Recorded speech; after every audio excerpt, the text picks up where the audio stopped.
Welcome to About an Education podcast hosted by me, Catherine Carden. Our summer podcast series sees us chatting to people who have a passion for education from varying backgrounds, experiences and perspectives. I find these conversations both uplifting and inspirational, and I hope you do too. In this episode, I'm delighted to be speaking to Dr Emma Kell. Emma's got over 20 years experience in education, is a head of English at a school in North London, and is also founder and director of Those That Can Limited.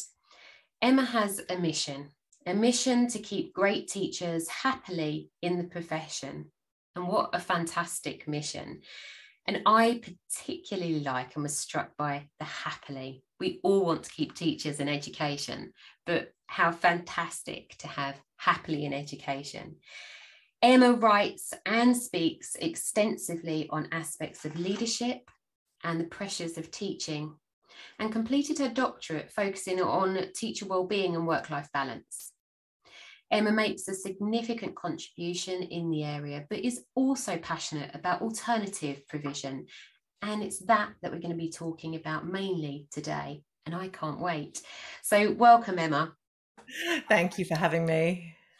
So I followed you and interacted with you on social media for some time now. And I'm thrilled actually to get the chance to speak to you and pick your brains and have a good sort of time getting inside your head, because what you talk about really gets me thinking, and it chimes with what I believe about empowering professionals, and that notion of being in the profession and happily in the profession is so important in a time, well, over a time when we've had a lot of challenges for the profession, be it curriculum, Ofsted, then the pandemic and so on.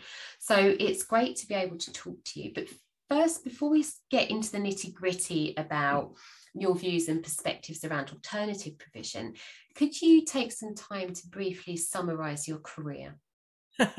Briefly. So you said over 20 years. Actually, Yeah. I did the maths the other day. It's actually 25. And I was very confidently walking around saying to people, I've been teaching for a quarter of a decade.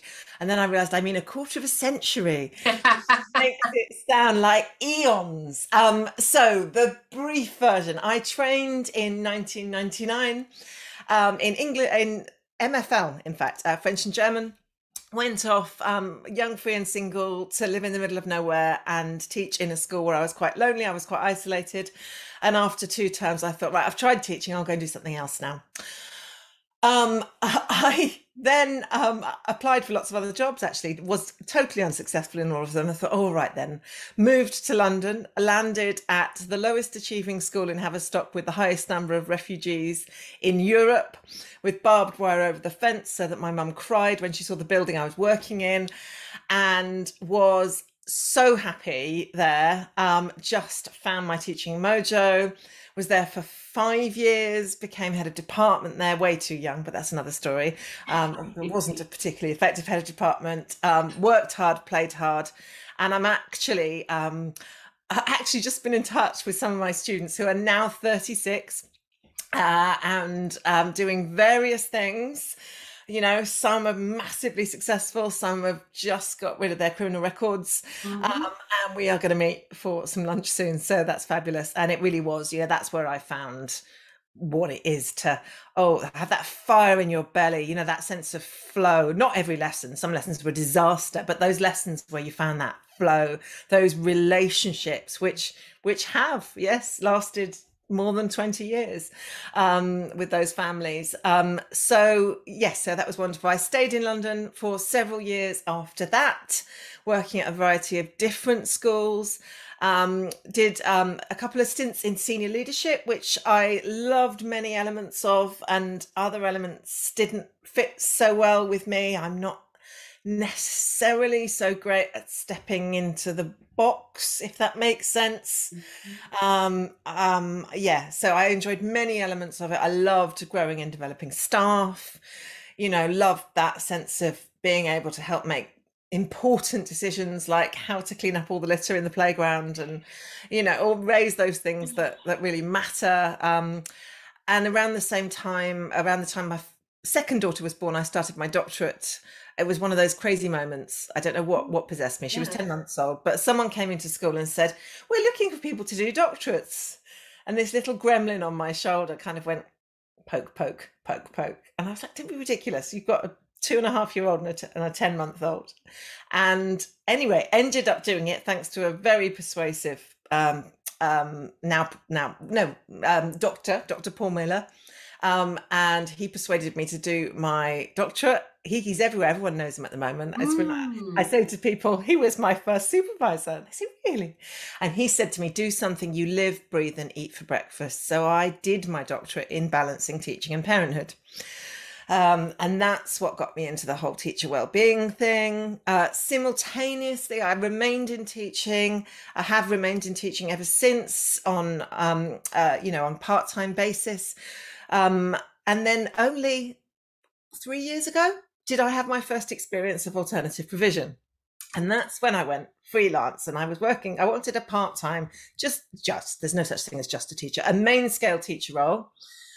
And I came across the inspirational Deborah Ruckley, CEO at Aspire, and we had a meeting on Friday and I started on Monday.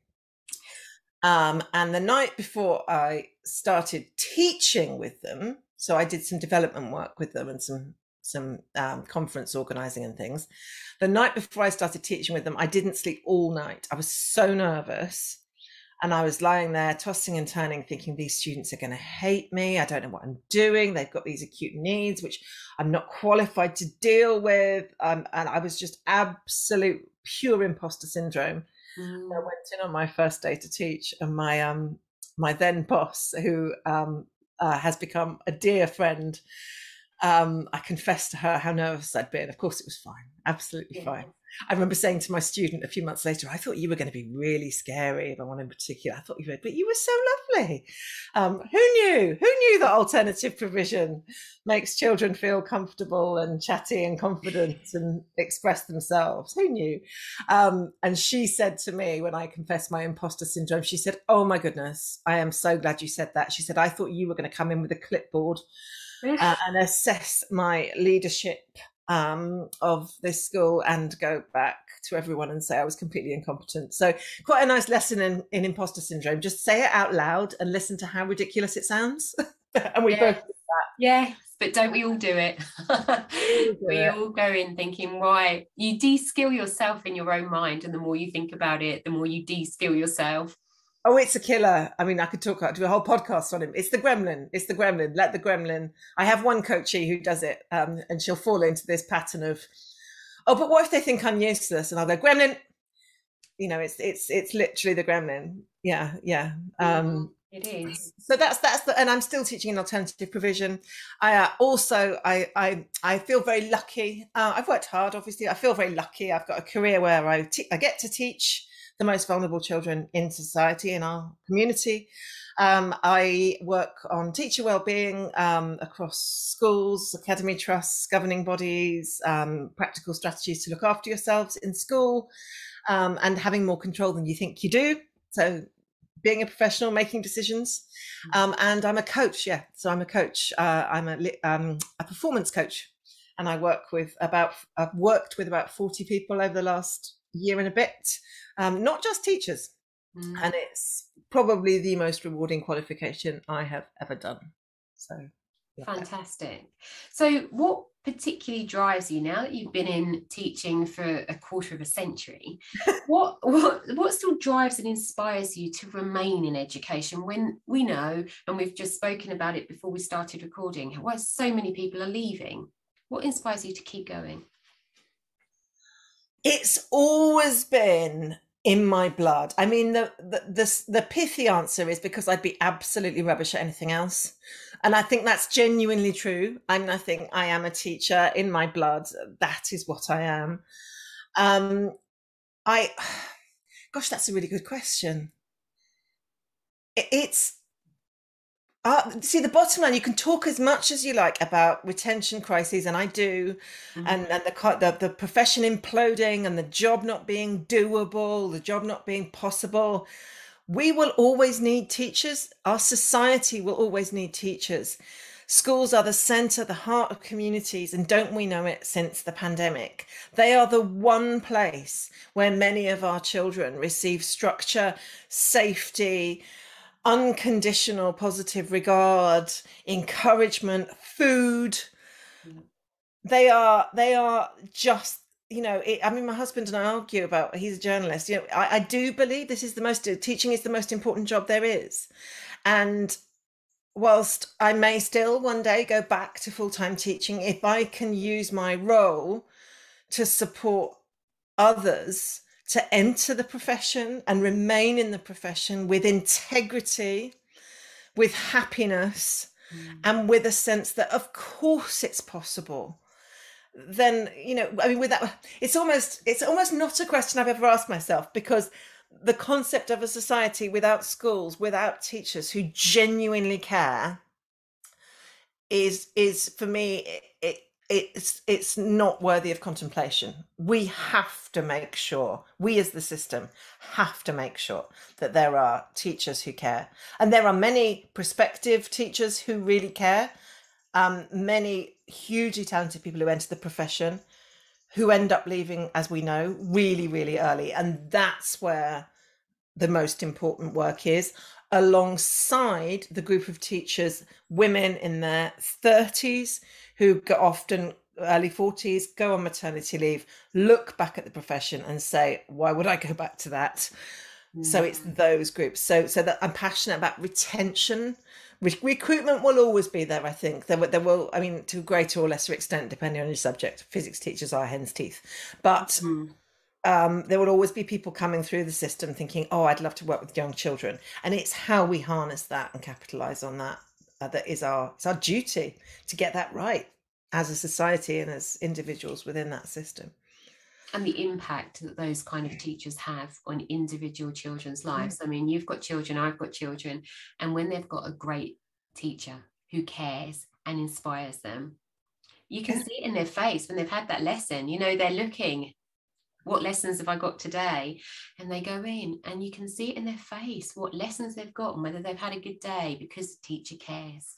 Oh, shout out to Miss Rigby and Miss Butt. My daughter, eldest, has these two incredibly strong female role models at school. And I have never seen her work so hard for her English, because Miss Butt has high standards and you meet those standards, no question. So she will do her separate little notebook of revision notes for every chapter and every poem. And Miss Rigby's the one where my daughter, I don't know whether I'm proud or ashamed to say, is the one who goes and hangs out with the teacher at lunchtime. So Miss Rigby, I'm so sorry you never get lunchtimes to yourself, but my daughter and her friends, they come along and they chat about toxic masculinity, and they chat about lunch foods, and they just come and they chat.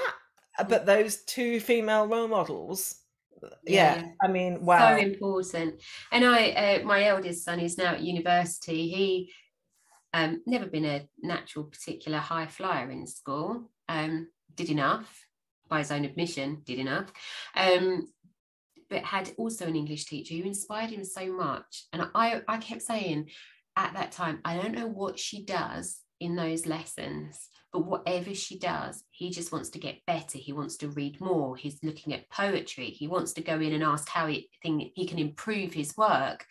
Whatever she did, he and her had a clear connection that she pushed, and he wanted to be pushed. And yeah, it's just remarkable what impact that has on an individual. So let's talk about alternative provision. That's where you do a lot of your work at the moment. And for some, it's something that we'll have all heard about, alternative provision in varying sort of labels, if you like. But many people aren't really sure of the role of alternative provision. What sort of role does it play in our system? So tell us how you see that role. I think, and you'll be able to correct me on this, it varies hugely from borough to borough, from local authority to local authority. So it's what used to be called a PRU. So I still sometimes default to calling it a PRU, but it's not called a pupil referral unit anymore, which is good because the term had become associated with all sorts of stigmas. But so alternative provision, from where I'm sitting, is basically a provision for all the children whose needs have not properly been met at mainstream school, be they behaviour needs or emotional needs. So if they're lucky and have a special need, and there is a special needs school which is appropriate for them nearby, then children who are unable to cope in mainstream will often find a place in a special needs school. But if those students fall between special needs school and mainstream, they end up with us. So the cliche is they're all really badly behaved. So my sleepless night the night before was, I must admit, partly because I thought I was going to be entering this sort of feral environment where my life was going to be under threat. I mean, and we have our moments. We do have our moments, because these children are really damaged. But essentially, and this is something Deborah told me when I first started working, every child who comes through our door, and we operate over 5 sites and the hospital school as well, every child who comes through our door, with the possible exception of those who've had an accident with a natural cause, have been let down by the system. Their needs have not been met. And nearly all of them have some kind of emotional, behavioural or special learning need. So you get things like, some of these, obviously I can be very careful with an anonymity, and I won't talk about, so these aren't real children, I'll fictionalise, but they are, all the stories are based on the real children I've met. You know, you will get a child saying, well, I didn't eat at school. And I said again, and I said again, I can't eat when there's noise around me. I can't eat when there are people around me, and no one listened. And of course, that's not all that happened. He will have then gone on to struggle in other ways, but that for him was his reason. Another one I've spoken to, it's often humiliation. I asked my maths teacher for the help I was entitled to because I'd just been diagnosed as dyslexic. I asked him to break it step by step, and he said, I can't teach you anymore, you belong in a lower set, in front of the other students. The maths teacher shouted at me and called me stupid because I forgot my maths book.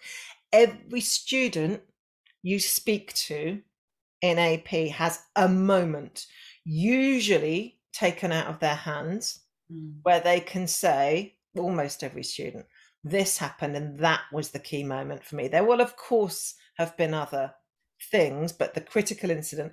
And yes, occasionally one will say, oh, miss, I really shouldn't have taken those drugs to school. Yeah. That was a mistake, an error of judgment.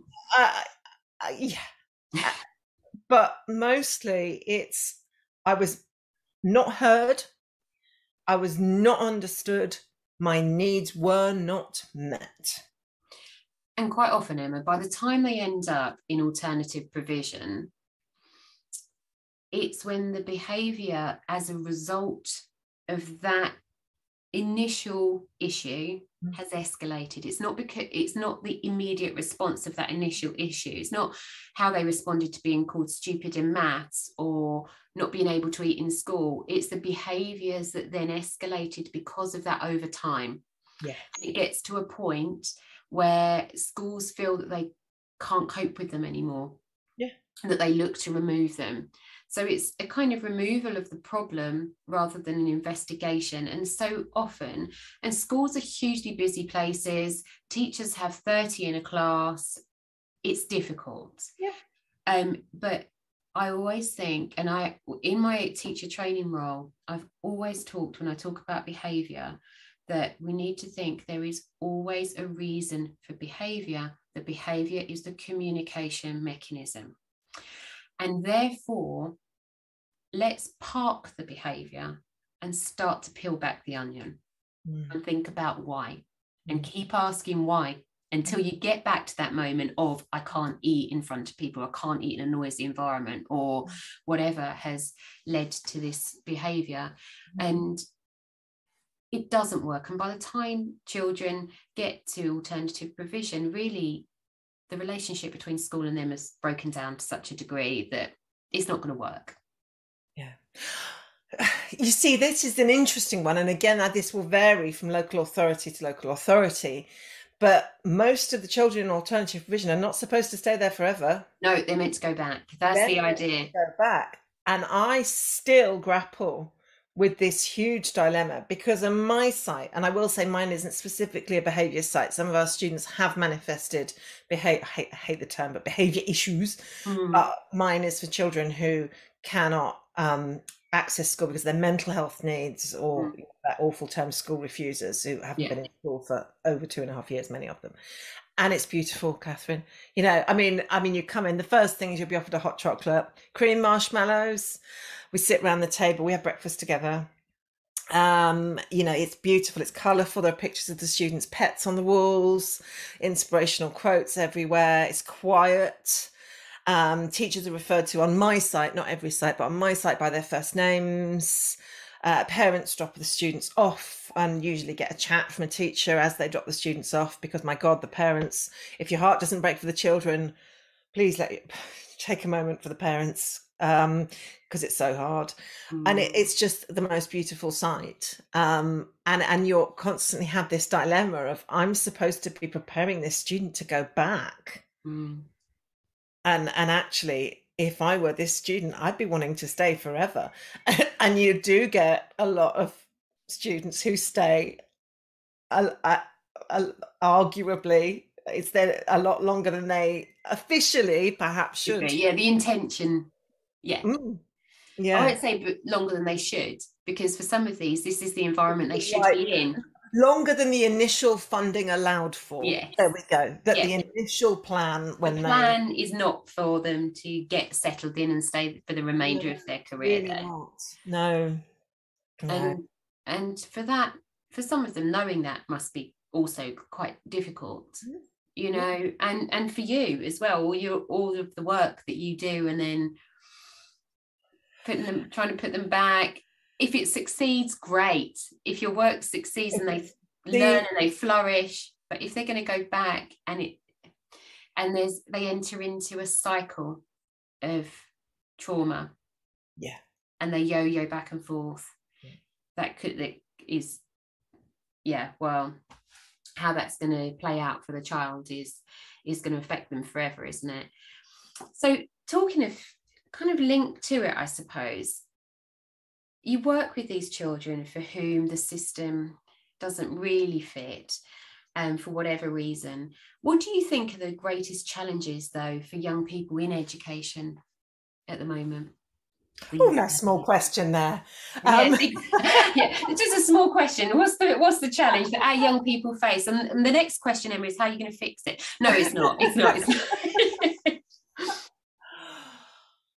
It depends on the child. I'm looking up with my thinking face because I'm thinking about the children I know. I think it's around identity, carving an identity. So the obvious answer is the pressure of exams, the pressure of assessment, and that is an issue. It's a huge issue, and I had my own daughter in floods of tears over her first year 10 exams.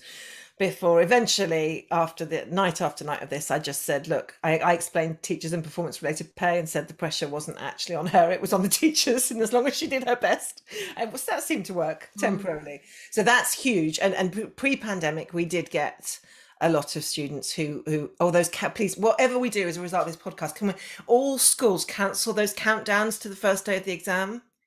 Because I know what you're trying to do with them. I know you're trying to put the rocket up the bottom of the significant minority of students who display certain traits that could be interpreted as lazy.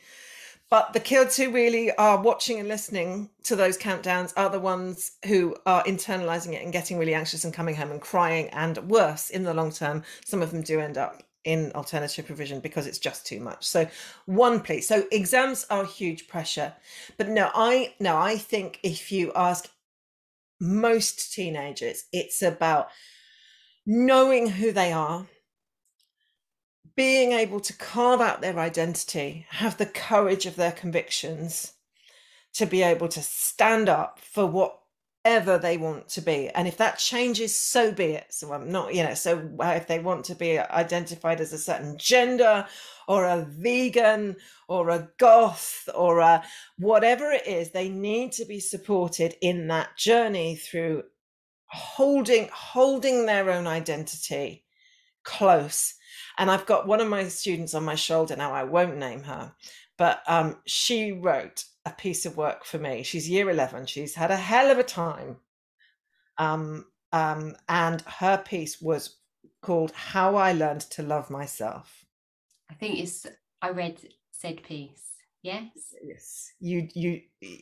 No direct, that was one by another young person I know, but yes, it was linked. It was linked. So, yeah. And it was one of those moments when a child says, I'm going to write a piece about this. And you think, oh my goodness, these kids are so wise. They're so wise, almost too wise. And that's the other challenge, is thinking about my own daughters and the kids I teach now. They know everything. There was a really lewd sexual reference on something on television the other day. They were up too late, and my 12-year-old laughed, and I thought, how on earth? I think it's a blessing that I can't remember exactly what it was, but it was something a bit. But from things like that to what's happening in Ukraine. I mean, as you might be aware, my husband was out there as a journalist, and I couldn't do my usual thing of kids' daddy's at work, he'll be home soon, he's perfectly safe, because they were watching and listening and reading the news on Instagram, and interpreting bits. A lot of it was very accurate, a lot of it wasn't, but so there is very little opportunity for childhood. Occasionally, so we do a lot of play in alternative provision. We do a lot of games. We play Connect 4, we play Twister, we play a lot of games, because the chance to play, I think, is rare for children at the moment, and to just be children and be naive and not know, because they know everything. And when we let our daughter get Instagram, there was a big family debate about it. I thought she'd be talking about makeup and boys, but she wasn't. She was talking about George Floyd.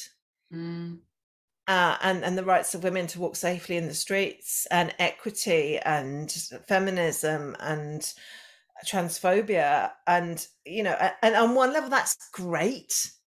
I love having a daughter who will talk about scathingly about someone at her school who's just some idiot who doesn't know he has white privilege. I love that edge to them, and yet that's not something we'd have done in our school, because we wouldn't have known. So we didn't have the feed. The feed wasn't there. The noise. Yeah, the noise wasn't there. And I wish I could say I was one of those parents that takes their kids' mobile phones at night, and maybe I should. But we choose battles, and so the phone is always there. And if there's a fight between friends, or a friend is extremely anxious and self-harming or threatening to self-harm, those texts are coming in all the time. So the noise linked to the sense of identity, values, what I stand for. Yeah, and I think, Emma, going back, you mentioned parents earlier with the children where you teach, but I think parenting is so hard, because as well, parents are fed a line about what is expected within education. So the pressure comes onto the parents, who are also putting the pressure on about exams, and you need to achieve this, because unless you have an in-depth knowledge of being on the inside of education, and you're quite confident, and even I've wobbled on this, I took the line that I'm not going to pressurize, I'm not going to have rows about revision, because 2 hours later everyone's just upset and there's still no revision done. I took the line of, they're your GCSEs, I've got mine, you need to own them, and that means own any failure. If you're choosing not to open your geography revision book, which was never opened, but also then you own the success. It's not my success. I didn't make you. I didn't help with. I've just guided, and that's hard to release the pressure and to say it's your choice. Yeah. And it's your choices you make, and we'll be here to support. You can come and ask. But I'm not going to tell you what to do, because you need to learn to make choices and stand by the outcome. Mm-hmm. And that's so hard when it comes to results, because you're saying to them, look, if they all go wrong, your GCSEs, it's not the end of the world, because you can redo them. It's not the end of the world. But then there's another part of you that's, you must do your best and you need to get this. It's really hard. It is really hard. And I was brought up in the 80s when results were everything. So, you know, you were defined by, well, I felt defined by my academic achievements and my musical achievements and my, you know, but it was all about, you know, what you can show people you can do. So I think in some ways I naturally sort of went the other way. But you're right, there's a line, because through sheer luck, thereby the grace, etc., neither of my daughters happen at the moment to have any educational needs. Neither of my daughters happen to struggle emotionally. I'm literally touching wood. It's pure fluke. I don't have to worry about all that. So I know that I'm sending two reasonably robust, resilient kids into school, and what will be, but they are probably going to get what they need to get onto the next stage. If the shoe was on the other foot and I had to worry about, so yes. So in summary, it really is hard. But when you've got a child in front of you at school who has attempted to take their own life repeatedly, and they're worrying about their English GCSE, you can, with absolute sincerity, turn around to them and say, you're here, you're alive, you're well. And that's really all we care about. Let's take a step back. Because you do occasionally hear phrases in schools like, so schools worrying about their data, and because of the rise in mental health issues, you will have probably seen this as well. The data looks a bit odd in lots of schools at the moment, that some of the really bright girls, God forbid, aren't as reliable as they used to be because of the absolute tidal wave of mental health needs, particularly in girls, and late diagnosis of autism, because no one imagined girls could be autistic for a very long time. So suddenly this data all looks a bit odd, but they're not blips in the data. They're children who, most of whom are still here. Despite some of the awful failings in the system, which we were discussing before we started the podcast. And so yes, you're right. And when a child is well and healthy, and it's easier as a parent to go, well, they'll muddle through. Yeah. It's really hard when there are an increasing number of children who aren't well and aren't healthy. So yeah, it's hard. Yeah. So if you could make some fundamental changes to the system that would improve what we've got now, what kinds of things would you do? That is how you're going to fix it. That's it. Yeah, it is. But also, I don't necessarily mean fix it though, Emma, because I think that's a big task that I think has not been achieved for some time, and nor will it be. But little incremental things that could make a big difference. So let's go back then to your son's inspirational teacher who pushed my daughter's two in particular. She's got lots of great teachers, but two in particular.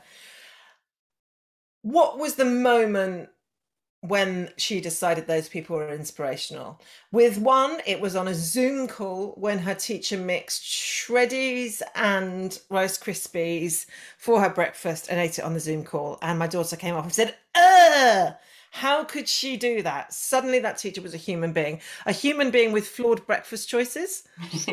But and I think that was the moment when she saw that person as a human being and someone she could connect with.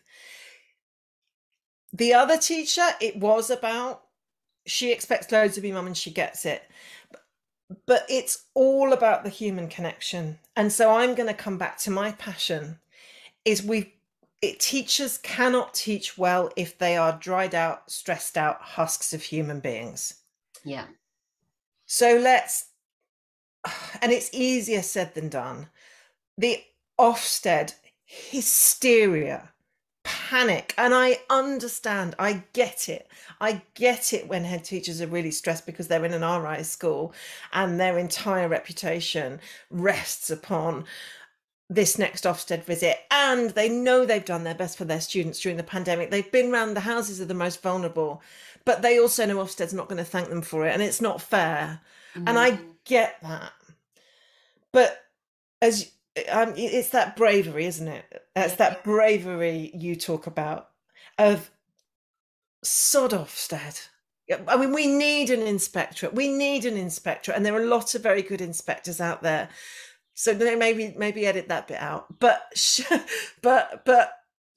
Ofsted. Put Ofsted's there, but do stuff that's going to make a difference to your students. So if overhauling your curriculum and really making sure everyone in your school can articulate your curriculum intent is going to benefit their teaching, and done well, that probably will, actually.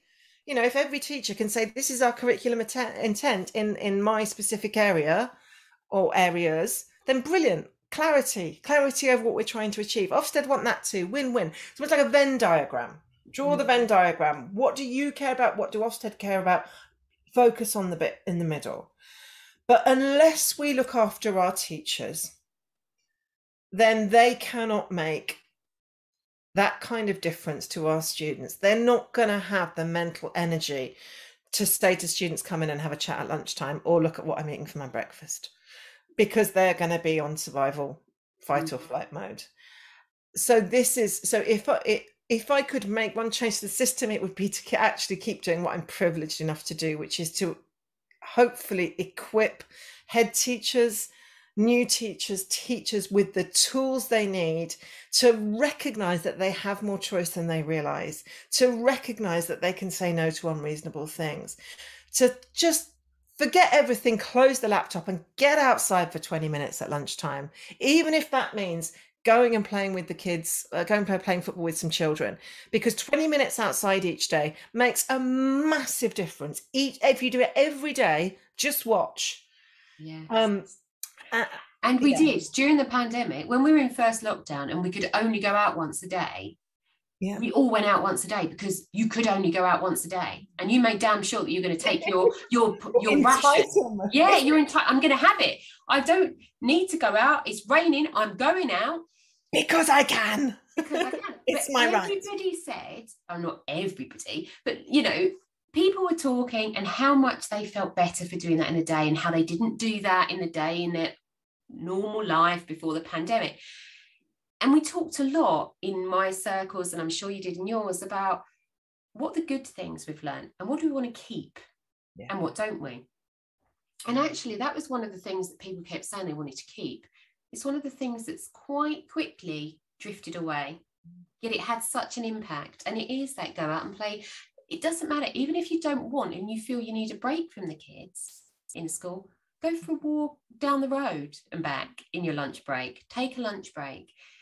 But I also think, and I completely am with you, Emma, about we need well and happy teachers, because you can only be productive when you're well and happy. That schools have a massive responsibility here in terms of signposting and setting frameworks out and boundaries and thinking about what they can do to support their teacher workloads and well-being. But I also think that teachers themselves have a role to play in their own well-being. To be really strict with themselves about, you know, a school cannot do anything about it if you're on your laptop at midnight planning lessons. They can say that, you know, they can set the frameworks in place, but only you can draw your own boundaries.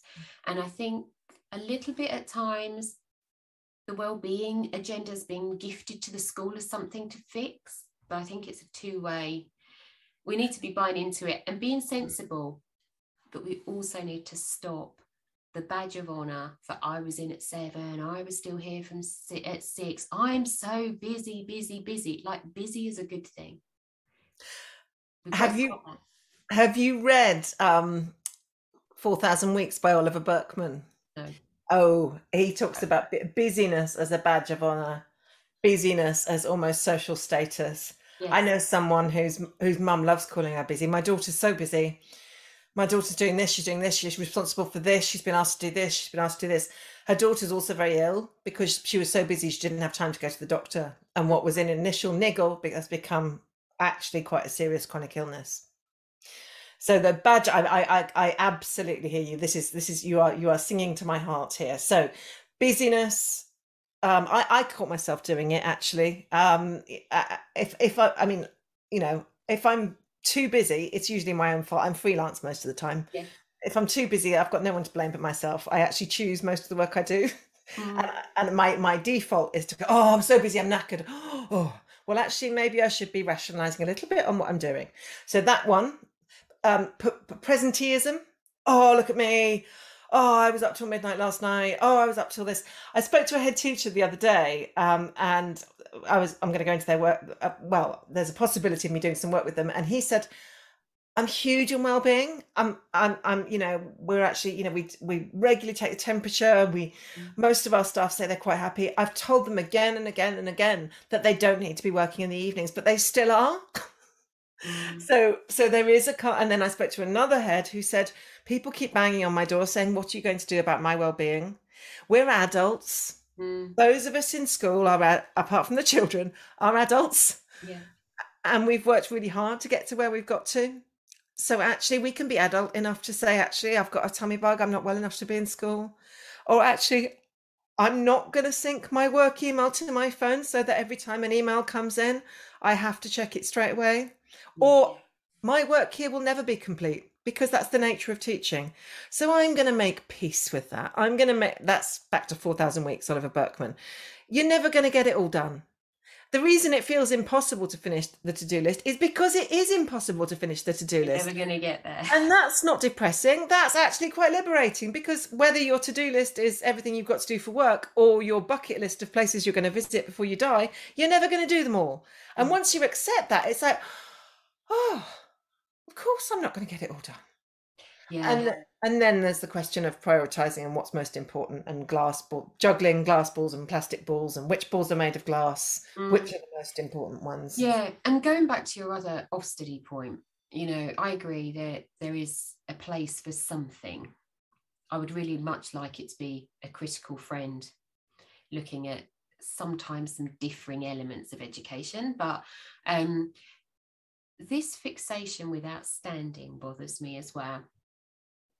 And I have to say it's better, and hurrah that the grading lessons and grading teachers is gone, although some schools are still doing it. I did say to one school, this is going back many years, I was working with them, and I said to them, so just see it like every time you've had your lesson graded, that you're carrying around like a sandwich board. You wear a sandwich board like in a town that says, I'm outstanding, I'm good, I require improvement, or I'm inadequate. And that's what you have to wear until your next inspection, your next lesson observation. And it's problematic, because you then get arrogant teachers thinking that they can't improve because they're outstanding based upon maybe a 15-20 minute snapshot. Others that are probably despairing because it didn't go right for that 20 minutes, but actually out of the time they're great. And I always say to people, let go of the outstanding. I would like to think we all have moments of being outstanding. I would really like to think that, but to be outstanding all the time would kill you. Good enough is good enough. And then you add in that I care for the kids, I input, I listen to them, I know the children. All of those I think are the nice bits of teaching, getting to know your children, enjoying them. That's what matters. And good enough is good enough. Because children don't. Oh, I'm echoing. You're right. Yeah, no, I'm echoing back. I'm not sure why. Oh, we're back. We're okay now. Yeah. I mean, children don't want outstanding, because what are you modelling to them? Then we're human. We're flawed human beings, organic human beings working with other organic human beings, and it's something that Adrian Bethune often asks, which is the life you are living and the existence you are modelling to your young people, would you want it for them? And that applies to your students in your classroom, your own children. So it applies to head teachers and their staff. it applies to head teachers and their staff, and I'm very passionate about this as well, what we model, because it's something I often say in wellbeing events is there's always someone watching you. There's some, as creepy as it sounds, there's someone watching the signals you're sending off. There's someone who wants to be like you one day, whether you're, you know, the head of the canteen or the caretaker or whatever your role in school, or the head, the executive head. There's someone watching you, a child or an adult, saying, I'd like to do that job one day. And if you're running around at 100 miles an hour, looking frazzled, speaking from your chest here breathlessly because you don't have time for a proper conversation, carrying around all the bags in the world and not eating during the day, then they're going to look at you and say, well, this job clearly isn't doable for an ordinary human like me. You're superhuman, and we don't need, and that narrative around superheroes, we're not superheroes. We're not, and we shouldn't have to be. And kids don't need superheroes. They need people who can't mix their breakfast properly. Yeah, and we'll have a laugh about it. Normal human beings who mess up, Yeah. who do things right, who try to do the right thing, but mess up along the way. Yeah, and coming back to AP, working with autistic girls in particular is very revealing, because one of the traits of autistic girls, or part of a myriad of traits, is they're very honest. So I'll get anything from Miss. One girl in particular looked me up and down and said, no, that really doesn't work, miss. You look as if you're trying to dress as a teenager and failing, through to, why did you plan that lesson for me? What's that?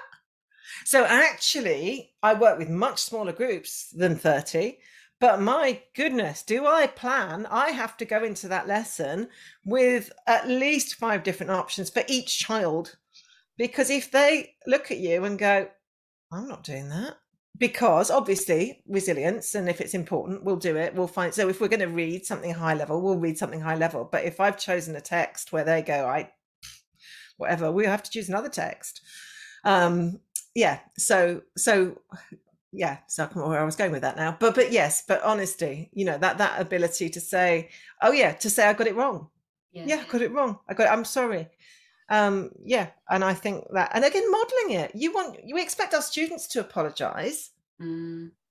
Apologize when you've been short and sharp.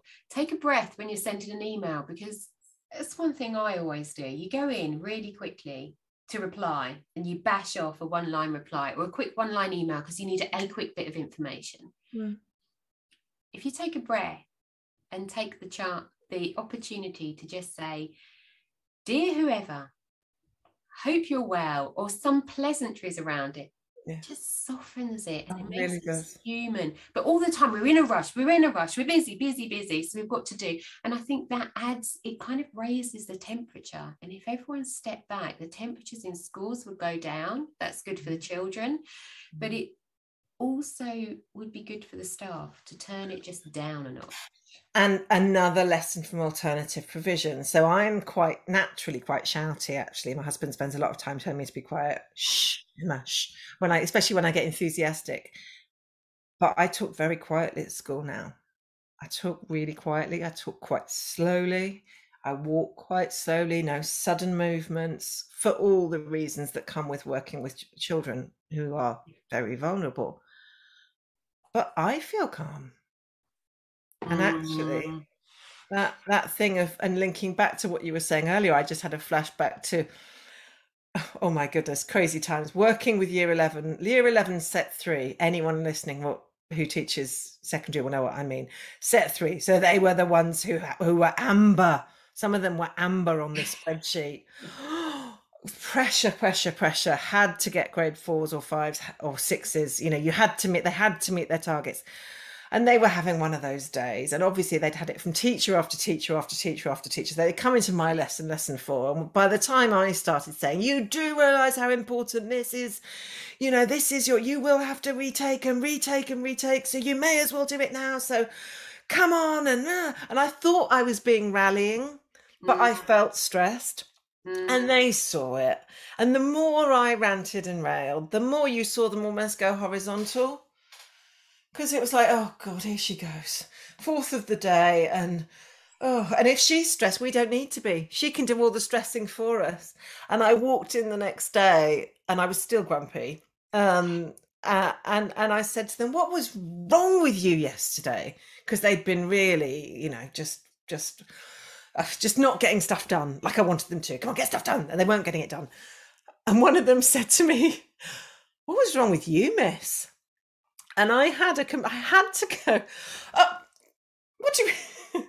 And obviously I could have gone, "How very dare you speak to me like that?" But actually I said, I am a bit stressed at the moment, aren't I? Yeah, word, miss. It's like, right, should we all calm down a bit? Yeah. Oh, I know. And one of the most fascinating things I did years ago when I was teaching in secondary was it was that we did it across the school, and we followed a child, not in a creepy way, around for the whole day to get a child's eye view. And when you are going lesson to lesson to lesson, you can see the monotony. And it was particularly around, at that time, it was the real starter, main and plenary phase. And these kids are on this treadmill. Oh, here's the starter, here's the main, here's the plenary, again, every lesson, because that's what we're meant to do. And what they needed was different. They don't need to hear it the same every time, because they just close down for self-preservation, I think, and stop themselves going mad. They're getting this. So we think we're there giving it to them, but they're getting it maybe 4, 5, 6 times a day, 5 days a week.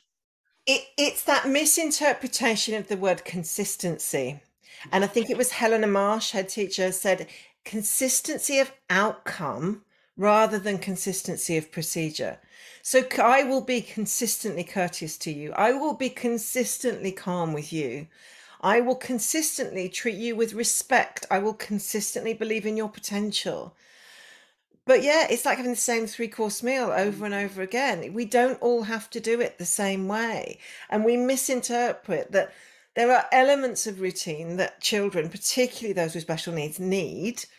The way you come into it, because they need to feel safe. So if you're coming into a classroom and kids are shouting, screaming and throwing books, then a child might not feel safe. So consistency is needed. We come into a classroom quietly. I will greet you with a smile and ask after your hamster or your fishing trip. So that consistency. So it's that but we don't all have to teach cookie cutter lessons. No, exactly. And a colleague of mine who I worked with for a while used to always say consistency, not uniformity. Yes, I like that. And that's a good one. And he used to say that often. We have consistency, but not uniformity. I love that. And I am going to say one of my other bugbears, which is well, peel paragraphs, which is not just English, is it? It's other subjects as well.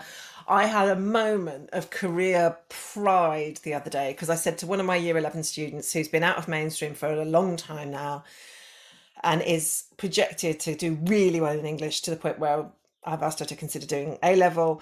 And I said, one of the other students said, "Oh, I've learned how to do peel paragraphs." And she said, "You've learned how to do what?" And I said, "You've never heard of a peel paragraph?" And I have finally got a student through to year 11 who's never encountered a peel paragraph. And I'm so proud because she writes beautiful paragraphs, idiosyncratic, lyrical, beautiful. So as we move on, I want to go back to you and think about, as we finish out, Emma, what's your greatest achievement, do you think, in your career to date? What are you most proud of? Well, in my life, it's my daughters. They're just cracking human beings. Oh gosh. In my career, it's having an impact on teachers' happiness and well-being so that they are able to step back into their schools feeling that they own it, feeling that they got it, not all the time, but working with teachers on their sense of confidence. They're right, actually, that's it. They're right to be happy. Life is short. Life is short. You have a right to be happy. And when I feel that penny has dropped with an educator, and they are taking action, whether it's just carrying a bottle of water with them all day, or whether it's starting to train for a marathon. That for me, if one little thing that I say in my work as a wellbeing facilitator, coach, writer, makes someone say, actually, I'm going to have that honest conversation, let someone know I'm struggling, or actually, I'm going to go for a walk, then that for me is each little one of those is what fills me with pride. Yes. And do you have an ambition still remaining that you hope to achieve in your career? So that's an interesting question, because I went through the sausage machine and I climbed the ladder, and it was always the next thing and the next thing and the next thing. And I'm a head of department before I'm 30, and then I'm going to be an assistant head, and then I'm going to be a deputy head, and maybe I'll be a head. And so not in that sense. No, I am much happier to do some of this and some of this and some of this. So I suppose my next ambition is to do a piece of work that's actually has an impact on policy. It's really lovely. In fact, that is a very clear ambition. And Adrian and I have talked about this. It's really lovely to have had our book as a bestseller on Amazon. It's really lovely that we've sold so many copies, and that increasing numbers of people know about not us. It's not about us. It's about the work we do and talk about well-being. But every time I read a green paper or a new idea from government, there are references to having consulted the experts, and I've never been consulted. And whilst there's a part, not really, and whilst there's a part of me that doesn't really want to get involved in all that side of things, there's another part of me that knows that the level of influence our work could have would be greater if we could have a voice at systemic level. So it's only change the narrative if you're involved. Exactly. It's a practical ambition rather than one that fills my soul with light. Yeah. Because there's still a part of me that goes, actually, no, I'll just stick with my coaches, thanks. Yeah. It's about influence and change at a more systemic level than an individual level. Individual's really, really important. But your reach will go so far. Physically, it's impossible to reach the profession. Exactly. And what I'd quite like to do, I'm toying with, is do a really properly serious delve into this issue of retention and what we can do about it. I know there are loads of people who've written amazing stuff already on it, Becky Allen, for example, but really kind of do some work around that, and let's get in, because as I said at the beginning, it's unthinkable that we haven't got enough teachers. It's just not an option. It's just not a reality we can contemplate. So we have to make sure we have enough teachers who are happy and teaching well. So if I can do something with a bit more kind of clout at that level, that's probably my next ambition. It's been fantastic talking to you, Emma. It's been illuminating, joyous and inspiring. Got my cogs whirring, that's for sure. So thank you. I know you're I don't know another word for busy. That's going to be our next task. I think we need to come up with an alternative, because I know how much pressure there is on your time, shall we say. So thank you. No, I really appreciate it. And I do have time for a 20-minute walk before my next appointment, and I'm going to do that. Good. And do visit, though, Emma's website, thosethatcan.net, and Emma's books are linked on our website at bowdeneducation.org, but can be bought from any of your favourite booksellers. And follow as well Emma on Twitter at thosethatcan for more inspiring little words of wisdom as well. So thank you so much, Emma. Thanks, Catherine. Lovely to speak to you.